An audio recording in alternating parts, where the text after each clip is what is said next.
Hello, my name is Samantha Jones, and I have the honor of introducing the Maggie Rosenblum. Many of you have probably had interactions with Maggie, whether that be in the mock trial courtroom, through a bell-led announcement, or in her viral outfit TikToks.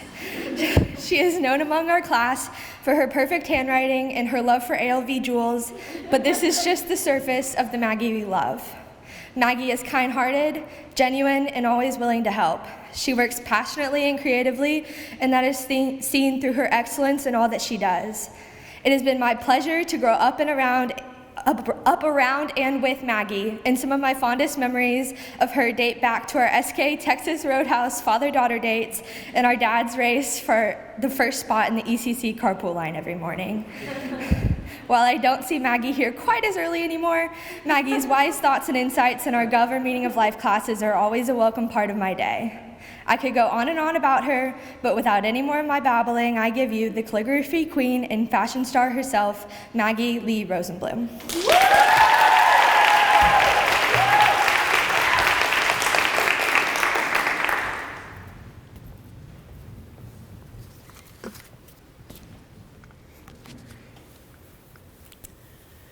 I am the comma police.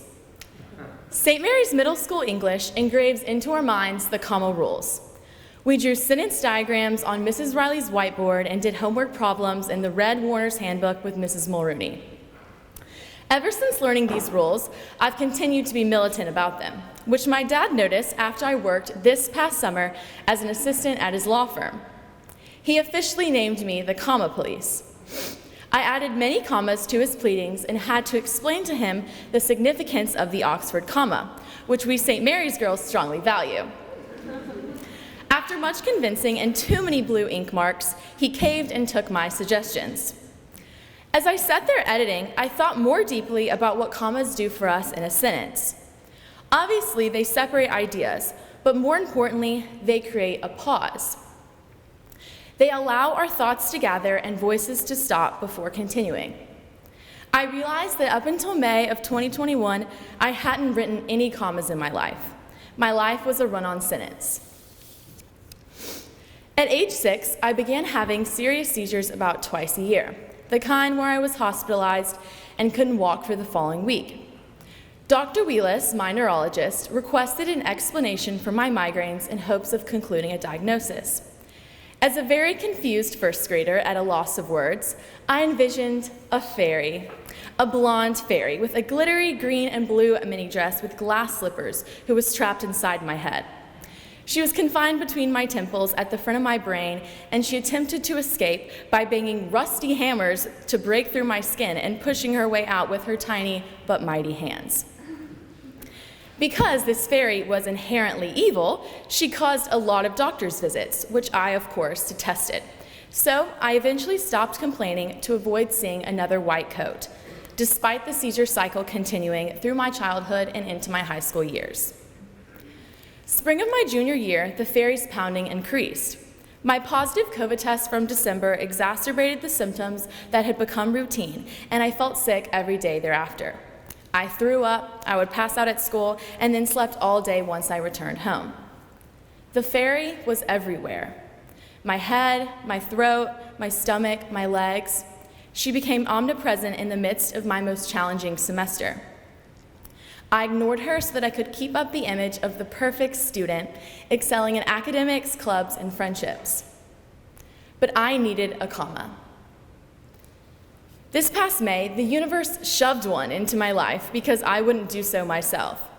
Instead of my typical singular seizure, I had 4 back-to-back, which resulted in days of paralysis and 2 weeks in the hospital. Through a screen with wires growing from my hair and my chest, I watched friends attend fake proms, complete AP exams, attend graduation parties, and last days of school. That hospitalization was the longest pause I'd ever had. The boldest comma in my life. Then that July, my mom and I traveled to Mayo Clinic, where I encountered just as many pokes, pricks, and tests as I'd had before, but this time they yielded a result. I was diagnosed with a severe case of POTS, postural orthostatic tachycardia syndrome, an autonomic disorder. I heard repeatedly from specialists that my current lifestyle wasn't going to work anymore. I needed sleep and rest because POTS is triggered by exhaustion and viruses. This experience forced me to realize that commas don't only belong in pleadings or a DBQ. They belong in my life. Now, I pause in the mornings and start my day with pills in my mouth and leg exercises in bed. These conscious efforts to better myself before even standing allow me to assess how I'm feeling.